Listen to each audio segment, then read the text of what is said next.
Salvatore Maenza è un poeta che nel suo piccolo riesce a farsi ascoltare a Torino e a ottenere anche dei buoni riconoscimenti. Ha vinto diversi premi proprio per le sue belle poesie. E a questo premio ci tiene veramente, a questo memorial. Ma nonno si chiamava Oluncitano e Durruvato era guardiano. Di tanta gente era stimato e da sua famiglia rispettato. Pareva rude, usa viso austero e all'apparenza pareva severo.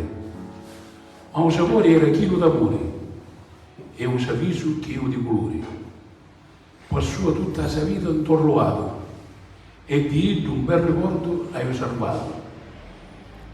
Ho rubato riuscì una famiglia ranni, con cavalli, con beni e affanni. Era una roccia e io mi aggrappavi quando di pace orfano arrestare. I suoi consigli e i suoi insegnamenti sono sempre presenti nella mente. I nonni sono tutti pagiani, chi dà vita conoscono l'inganni. Sono preziosi i suoi insegnamenti, perché sono tutti gente sapienti.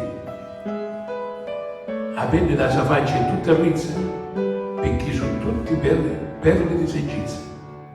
I mani li hanno tutti marturiati, perché sono travaglio consumati.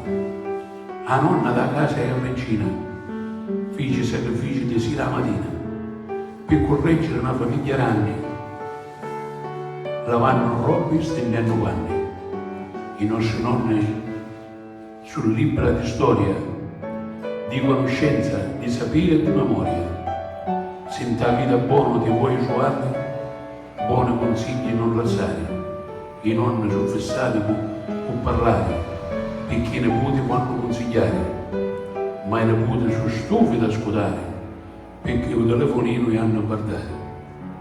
Non sanno che è una vita virtuale, dei nonni si impara la vita reale.